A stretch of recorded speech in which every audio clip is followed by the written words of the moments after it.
नाज़रीन आदाब, अली वारसी एक मरतबा फिर नया दौर के प्लेटफॉर्म से आपके सामने हाजिर है और आज मेरे पास 3 की जगह 4 खबरें हैं। सबसे पहले तो मैं एक जो हमारी कल की खबर थी जो कि इसी चैनल के ऊपर भी हमने कुछ पोर्शन उसका लगाया था और नया दौर टीवी के ऊपर मौजूद है, वो भी आप देख सकते हैं। उसके हवाले से थोड़ी सी अपडेट है। दूसरी चीज़ जो है वो शेख रशीद साहब के साथ रावलपिंडी के अंदर क्या हो रहा है, वो गिरफ्तार हो चुके हैं तो उस पर क्या हो रहा है। जो तीसरी एक कराची के अंदर एक मरतबा फिर एक अफसोसनाक वाक़या पेश आया है इस साल के अंदर। दूसरा वाक़या ये कराची के अंदर अहमदियों के हवाले से, वो भी बात करेंगे। लेकिन सबसे इंपॉर्टेंट खबर इमरान खान साहब के हवाले से है, जिसके बारे में पाकिस्तान की जो टीवी चैनल्स हैं वो तकरीबन बिल्कुल खामोश हैं और जो सोशल मीडिया है उसके ऊपर भी इस खबर को ज़्यादा अहमियत नहीं दी गई। लेकिन मैं आपको बता रहा हूँ कि इसकी सिग्निफिकेंस हद से ज़्यादा है। लोगों को, बहुत कम लोगों को इल्म है कि इसकी सिग्निफिकेंस क्या है। ख़ास तौर पर आज जो इलेक्शन कमीशन की जानिब से प्रेस रिलीज जारी की गई है कि जनवरी के अंदर इलेक्शन हो रहे हैं, जनवरी के आखिरी हफ्ते में, उसके हवाले से इस खबर की बहुत अहमियत है। उसके बारे में मैं आपको आगे चलकर बताऊंगा, लेकिन सबसे पहले मैं अपडेट दूंगा कल की खबर पर। तो नाज़रीन, हमने आपको ये बताया था कल कि शहबाज शरीफ साहब लंदन क्यों गए हैं। जिन लोगों ने वो वीडियो नहीं देखी उसका डिस्क्रिप्शन में लिंक मौजूद है, आप देख सकते हैं। तो नवाज शरीफ साहब के पास शहबाज शरीफ साहब इसलिए ये पैगाम लेकर गए थे कि उन्होंने फौज के खिलाफ बात नहीं करनी। लेकिन इसकी मैंने ये कहा था कि जो मेरी तरफ से जो मुझे पता है वो ये है कि नवाज शरीफ साहब जो है वो पूरी तरह से इस बात को समझते हैं और शहबाज शरीफ साहब उनको जो भी पैगाम लेकर गए हैं वो नवाज शरीफ साहब कंप्लाई करने के लिए तैयार हैं। लेकिन हकीकत कुछ थोड़ी सी मुख्तलिफ नजर आ रही है। हो ये रहा है कि आज तो सुबह आपने देखा होगा मुजम्मिल सोहरवर्दी साहब ने एक ट्वीट की जिसके अंदर उन्होंने लिखा कि रांझे नू समझावन गईयां पहनाते पर जाइयां। वो थोड़ा सा उन्होंने रांझा नवाज शरीफ को कहा, वैसे तो बुल्ले शाह का शेर है ये, लेकिन उन्होंने ये कहा कि रांझे नू समझावन गईयां पहनाते पर जाइयां। लेकिन इसका जो दूसरा मिसरा है वो मुजम्मिल सोहरवर्दी साहब ने तो नहीं कहा, चले मैं कर देता हूँ, किसी और साहब ने मेरे लिए ये एक आसानी की। उन्होंने कहा कि रांझा जूती ते लिख दे पहनाते पर जाइयां का जरा मशवरा है ना। तो असल बात यह है कि मैंने ये कहा था नवाज शरीफ साहब वो सुनेंगे, मगर कुछ इस तरह के ये जो बात है वो भी मैं आपको बता रहा हूँ और फिर कुछ इस तरह की इंडिकेशंस भी हैं जिससे लगता है कि वाक़ईतन नवाज शरीफ साहब जो हैं वो इस बात पर मानने के लिए तैयार नहीं है। पहली बात तो ये कि उन्होंने ये लिखा कि जो मैंने आपको बताया। दूसरी बात ये है कि आज कैप्टन सफदर साहब जो हैं उन्होंने ये, आप खबर जो है वो देख भी सकते हैं, हमारी स्क्रीन के ऊपर चल रही होगी। तो कैप्टन सफदर साहब जो हैं उन्होंने ये कहा कि नवाज शरीफ साहब जो हैं वो उनका जो ये डिमांड थी अबाउट मिलिट्री चीफ्स जो साबिक हैं जनरल बाजवा साहब और इसके अलावा जो जनरल फैज़ हमीद साहब हैं, उनके हवाले से जो भी उनकी डिमांड थी वो उन्होंने दोबारा से दोहराई। इसी तरह राना सनाउल्लाह खान साहब जो हैं, जो कि एक लॉयलिस्ट समझे जाते हैं नवाज शरीफ के भी, लेकिन शहबाज शरीफ साहब के भी, मगर उन्होंने जो बयान दिया है वो बिल्कुल नवाज शरीफ वाला बयान है। और वो बयान ये है कि जनरल बाजवा और जनरल फैज़ को कटहरे में लाए बगैर मामला जो है वो सही नहीं चल सकते। अब इसमें कहा यह जा रहा है कि दोनों तरफ से एक मरतबा फिर जो है ना वो टग ऑफ वॉर शुरू हो चुकी है। नवाज शरीफ साहब ये समझते हैं कि अगर मैंने बात कोई करनी है तो उसके लिए ये कहना तो लाजमी होगा, क्योंकि मौजूदा हालात पर तो मैं तबसरे कर नहीं सकता और मैं अकेले इमरान खान को टारगेट नहीं कर सकता। मुझे उन लोगों को टारगेट करना होगा जो 2017 में जिन्होंने मेरा आउस्टर जो है वो मैनूवर किया था, मैनिपुलेट किया था। तो अब अगर मैं इन लोगों के बारे में बात नहीं करूंगा तो मैं अपने वोटर को वोटर को मोबिलाइज नहीं कर सकता।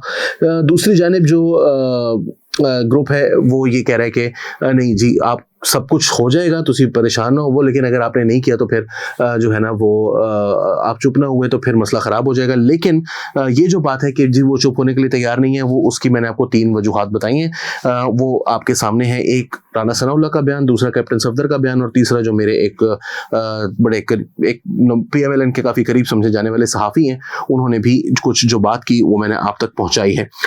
दूसरी खबर की तरफ हम अपनी चलेंगे जनाब शेख रशीद साहब के हवाले से। मैं ज़रा जल्दी कर लूँ क्योंकि वो इमरान खान साहब वाली बात जो है वो सबसे इंपॉर्टेंट है, तो उसके ऊपर हम पहले थोड़ी सी तो बात कर चुके हैं, लेकिन आज उसके ऊपर मजीद अपडेट आई है और वो बहुत इंपॉर्टेंट है क्योंकि ये उस वाली अपडेट से भी ज़्यादा इंपॉर्टेंट है। तो जनाब वो बात कुछ इस तरह से है कि शेख रशीद की लाल हवेली को जो है वो सील कर दिया गया है मतरूका वक्फ इमलाक बोर्ड की जानिब से और ये काफ़ी अरसे से नोटिस जो हैं वो दिए जा रहे थे शेख साहब को। शेख साहब जब वजीर थे उस वक्त भी उनको ये नोटिस वसूल हो रहे थे, लेकिन उस वक्त जो है उन्होंने नहीं कहा। उनका कहना यह है कि जी लाल हवेली जो है वो दरअसल शेख साहब के घर है नहीं और इनके पास इसके कोई भी राइट्स मौजूद नहीं है। तो एडमिनिस्ट्रेटर जो डिप्टी एडमिनिस्ट्रेटर हैं मतरूका वक्फ इमलाक बोर्ड का ये कहना है कि लाल हवेली को वागुजार करवाने के लिए डिप्टी एडमिनिस्ट्रेटर आसिफ खान ने ऑपरेशन मुकम्मल किया और लाल हवेली के मरकजी दरवाजे सील कर दिए।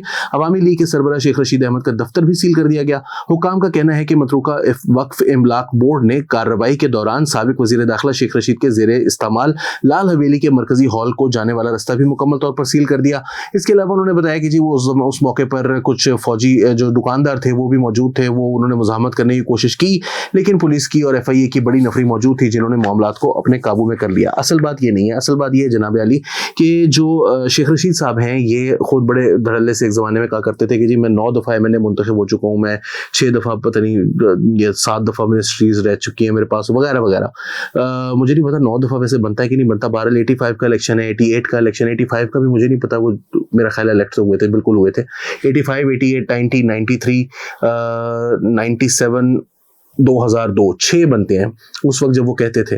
उसके बाद 2008 में वो हार गए थे, 13 में और 18 में जीत गए। तो बहरहाल जो बात है वो ये है कि शेख रशीद साहब जो हैं वो 8 मरतबा MNA रह चुके हैं।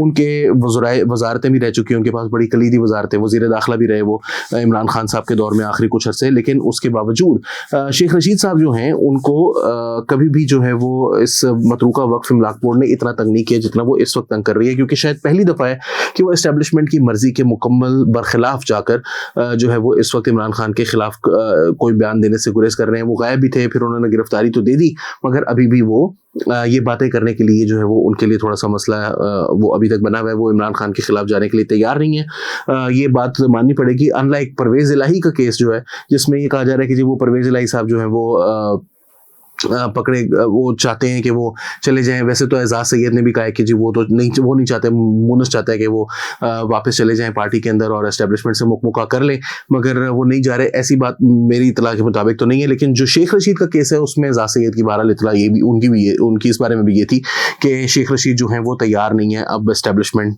के साथ जाने के लिए। वो कह रहे हैं कि मैं आपके खिलाफ कुछ नहीं कहूँगा लेकिन आप मुझे मेरा मुर्दा ख़राब ना करें, आखिरी मेरा टाइम है, सियासत मैंने सारी ज़िंदगी कर लिया, लड़ाइयाँ ना करवाएं लोगों से। तो बहरहाल अब वो शेख रशीद साहब जो है वो करते हैं या नहीं, अभी तक तो इत्तलात यही है कि वो नहीं कर रहे, जिसकी वजह से उनके साथ ये अब परसिक्यूशन शुरू हो चुकी है। तीसरी खबर की तरफ चलेंगे जल्दी इसको भी, लेकिन ये एक इंपॉर्टेंट खबर है और वो खबर ये है कि जमात अहमदिया की एक और इबादतगाह के ऊपर आज हमला हुआ है और ये कराची शहर में रवां साल के दौरान दूसरा हमला है जो इस इबादतगाह पर हुआ है। और ये बहुत सारे इबादतगाहें जो इस बरस तोड़ी गई हैं और बावजूद इसके कि अभी लाहौर हाई कोर्ट का एक तारिक सलीम शेख साहब का, जज साहब का जो है वो एक इंतहाई इम्पॉर्टेंट एक और आइकॉनिक मैं तो कहूँगा फैसला है, ख़ासतौर पे उन इमारतों के हवाले से जो 1984 के जो लॉ है उससे पहले की बनी हुई है, उनके हवाले से जो उनका फैसला दिया गया है उनकी जानिब से, उसको कम्प्लीटली इग्नोर किया जा रहा है। क्योंकि पुलिस जो है, हाँ अलबत्ता ये है कि सिंध के अंदर एटलीस्ट पुलिस जो है वो साथ मिलकर नहीं कर रही होती। अगर नंबर्स बहुत ज़्यादा हों बलवाइयों के तो फिर वो उस सूरत में उनके साथ मिलकर ये काम नहीं करती, मगर उनको पकड़ के, और बल्कि बाद में उनको पकड़ के भी, पंजाब में तो मिल के मतलब तोड़ते हैं और साथ उनके पूरी तरह से साथ होते हैं। बहरहाल ये खबर है नया दौर उर्दू के ऊपर ये मौजूद है, आप इसको पढ़ सकते हैं, ज़रूर वेबसाइट को भी विजिट कीजिए। और फाइनली मैं चलूँगा जनाब आज की सबसे बड़ी और सबसे अहम खबर की जानिब। जी हाँ, इमरान खान साहब के हवाले से फैसले जो काफ़ी अरसे से किए जा रहे थे उसके हवाले से एक बहुत बड़ी अपडेट है और वो ये है जनाब अली के पाकिस्तान तहरीक इंसाफ के वफ्द की मोहम्मद अली दुर्रानी से मुलाकात। अच्छा, अब मैं इसका थोड़ा सा बैकग्राउंड आपको बता दूं। मोहम्मद अली दुर्रानी साहब जो हैं उनकी मुलाकात कई बरस पहले, 3 बरस पहले शहबाज शरीफ साहब से हुई थी, जब नवाज शरीफ ने नए नाम लेना शुरू किए थे फौजी सरबराहों के, और वो जेल में जाकर शहबाज शरीफ साहब से मिले थे और पैगाम उनको ये दिया था कि जी आपके साथ मामला कुछ सेटल कर लिए जाएंगे, लेकिन आप जो है ना वो थोड़ा सा नवाज शरीफ साहब को रोकें और अपनी पार्टी को भी कहें कि जी इस तरह का बयानिया ना बनाएं, फौज भी आपके खिलाफ इतना ज़्यादा काम नहीं करेगी। इवेंचुअली नवाज शरीफ साहब जो है वो आहिस्ता आहिस्ता खेल से बाहर होते गए और शहबाज शरीफ साहब जो है वो वज़ीर आज़म पाकिस्तान बन गए, जेल से निकले वज़ीर आज़म बने। अब मोहम्मद अली दुर्रानी साहब दोबारा एक्टिव हुए। कुछ अर्सा पहले खबर आई कि आरिफ अलवी साहब जो सदर पाकिस्तान हैं उनकी सदारती महल में मुलाकात हुई आर्मी चीफ से और DG ISI से। उसके कुछ दिनों बाद उनकी मोहम्मद अली दुर्रानी से मुलाकात हुई और कहा यह गया कि ये जो मुलाकात है वो उसी की कंटिन्यूटी में है, कंटिन्यूएशन है। ये कामरान यूसुफ की खबर थी, दोनों खबरें सबसे पहले कामरान यूसुफ साहब ने ब्रेक की थी, दूसरी दफ़ा में उन्होंने कहा कि ये कंटिन्यूएशन है। लेकिन कुछ करीबी ज़राए जो मोहम्मद अली दुर्रानी साहब के हैं उनके साथ बातचीत हुई और काफ़ी डिटेल में, और फिर हमारी जो है वो मुजम्मिल सोहरवर्दी साहब से बात हुई खबर से आगे पर, और उन्होंने ये बात बताई थी कि मोहम्मद अली दुरानी साहब जो हैं वो एक्टिव इस नीयत से नहीं हुए कि इमरान खान के लिए कोई डील चाहते हैं, वो तो पीटीआई से डील चाहते हैं जिसके अंदर इमरान खान माइनस हो जाए। और हमने नया दौर के ऊपर इसको बारहा रिपोर्ट भी किया है कि मोहम्मद अली दुरानी का असल मकसद माइनस इमरान खान फार्मूले पर अमल करना है, जिसके लिए उन्होंने अली मोहम्मद खान से भी मुलाकात की है, आरिफ अलवी साहब से मुलाकात की है, असद कैसर साहब से मुलाकात की है, और पीटीआई के अंदर उन लोगों के साथ मुलाकातें वो कर रहे हैं जो कि सॉफ्ट समझे जाते हैं, जो कि इमरान खान के साथ बड़ी मुश्किल हालात में मौजूद भी रहे, मगर एट द सेम टाइम उन्होंने इमरान खान साहब को छोड़ा नहीं, लेकिन इमरान खान साहब की जो अग्रेसिव पॉलिटिक्स है या 9 मई के जो वाकयात हैं उसके अंदर कम से कम वो मुलव्विस नहीं थे। शाह महमूद कुरैशी साहब का पता पहले ही कट चुका है, वो आप सब जानते ही अच्छी तरह के। उन्होंने खुद जाके इमरान खान साहब से कहा था कि पार्टी मेरे हवाले करें, खुद आप जेल जाएं, तो खान साहब जो है वो बड़े उनसे नाला हो गए। उसके बाद से वो तकरीबन एक तरह से समझे फारे गए। असद उमर एक घोड़े थे, असद उमर जो है वो थोड़े जल्दी टूट गए, और असद उमर जो है वो इस्तेहकामी पाकिस्तान पार्टी के साथ सॉर्ट ऑफ चले गए, या नहीं गए तो भी वो मतलब पाकिस्तान तहरीक इंसाफ से उनको फारिग कर दिया गया। परवेज खट्टक एक स्ट्रॉन्ग कैंडिडेट थे, वो भी बाहर हो गए जब उन्होंने एक और पार्टी बनाने का फैसला किया। अब इस वक्त ये कहा जा रहा था कि असद कैसर जो है वो घोड़ा जिसके ऊपर इमरान खान साहब भी रिलाई कर सकते हैं 1995-96 से, क्योंकि पीटीआई बनने से भी पहले से वो इमरान खान साहब के साथ चल रहे हैं, और इमरान खान साहब जो है वो उनके ऊपर यकीन भी करते हैं, एतबार भी करते हैं। और असद कैसर एक ऐसी पर्सनैलिटी है जो कम अज कम खैबर पख्तूनख्वा की हद तक परवेज खट्टक के इन्फ्लुएंस को चैलेंज भी कर सकते हैं, और बतौर स्पीकर उनके ताल्लुकात जो दूसरी सियासी जमातों से रहे हैं वो भी बहुत अच्छे हैं। और जब 2022 में इमरान खान साहब के खिलाफ वोट ऑफ नो कॉन्फिडेंस आया तो वो आखिरी वक्त तक इमरान खान साहब के साथ चले, लेकिन जिस वक्त उन्होंने देखा कि जी सुप्रीम कोर्ट का भी ऑर्डर आ गया है, हमारी तमाम की तमाम जो बातें हैं वो गलत सिमत में जा रही हैं, हम बिल्कुल गलत खड़े हैं इस मौके पर, तो it was Asad Qaiser again जिन्होंने इमरान खान साहब के, जिसे कहते हैं ना, दिमाग में कोई knocked some sense into his mind कि हमें इस काम को करने से गुरेज करना चाहिए, अब हमें इस वोट ऑफ नो कॉन्फिडेंस को करवा देना चाहिए। आपने जो बयानियां बनाना है वो बाद में बनाते रहेंगे हम, आप पूरी तरह से साइफर पर खेलना है अपने खेलें, but don't do this unconstitutional act जिसकी वजह से आप पर भी फांसी का मुकदमा बने, मेरे पे भी फांसी का मुकदमा बने, जो कि इवेंचुअली नहीं बना। ऑल्दो याहिया अफरीदी साहब, जस्टिस मजहर आलम मियां खेल साहब का कहना था कि ये आर्टिकल 6 की कार्रवाई इसके ऊपर होनी चाहिए। बहरहाल अब हुआ ये है जनाब अली कि मोहम्मद अली दुरानी साहब की एक मुलाकात हुई है, एक वफ्द था, इस वफ्द की सरबराही जो है वो कौमी असेंबली के साबिक स्पीकर असद कैसर कर रहे थे। कौमी यकजहती के हवाले से अहम अमूर पर तफसीली तबादला ख्याल हुआ। कौमी यकजहती के हवाले से मुलाकात में मुल्क व कौम के वसीतर मफाद को सामने रखते हुए, पार्टी के मफाद को नहीं, वसीतर मुल्क व कौम के वसीतर मफाद को सामने रखते हुए कौमी इत्तफाक राय की जरूरत और अहमियत पर गुफ्तगू भी हुई। अब ये कौमी इत्तफाक राय की गुफ्तगू, अच्छा अब ये मैं आपको बता दूं, ये कोई मोहम्मद अली दुरानी की तरफ से खबर नहीं आ रही, ये पाकिस्तान तहरीक इंसाफ का ऑफिशियल फेसबुक पेज है जहां से मैं ये खबर पढ़ रहा हूँ। तो ये कोई ऐसी बात नहीं है कि ये जो है वो ऐसे ही हम तुक्के मार रहे हैं या हमें कहीं से आई है, मैं वहां से जो टिकर्स उन्होंने अपनी पेज पर पोस्ट किए हुए मैं वो पढ़ के बता रहा हूँ आपको। मुलाकात में कौमी हम आहंगी और यकजहती के लिए मोहम्मद अली दुरानी की जानिब से पाकिस्तान, जमहूरियत और फौज के हवाले से मुरत्तब करदा नुकात की अहमियत और अफादियत पर इत्तफाक किया गया। This is a very very clear message that Imran Khan has been thrown under the bus. उनकी पार्टी -1 पर ऑलमोस्ट लगता ऐसा है तैयार हो गई है। तहरीक इंसाफ के वफ्द की जानिब से मुल्क में सियासी हम आहंगी के फरोग और बहरान के हल के लिए मोहम्मद अली दुरानी की कोशिशों का एतराफ़ किया गया। मुलाकात में बाहमी रवाबित के फरोग और तसलसल पर भी मुकम्मल इत्तफाक किया गया। सो देयरफॉर पाकिस्तान तहरीक इंसाफ के साथ, एज यू ऑल नो, उनकी पार्टी के ऊपर कोई पाबंदी नहीं लगाई जा रही, ना तो किसी सियासी जमात ने इसकी हिमायत की, मुस्लिम लीग नून और पाकिस्तान पीपल्स पार्टी समेत, और ना ही फौज के अंदर ये सोच थी या जो सुप्रीम कोर्ट है उसके अंदर ऐसी सोच थी कि हाँ जी ठीक है इस पार्टी को हम फारिग कर देते हैं।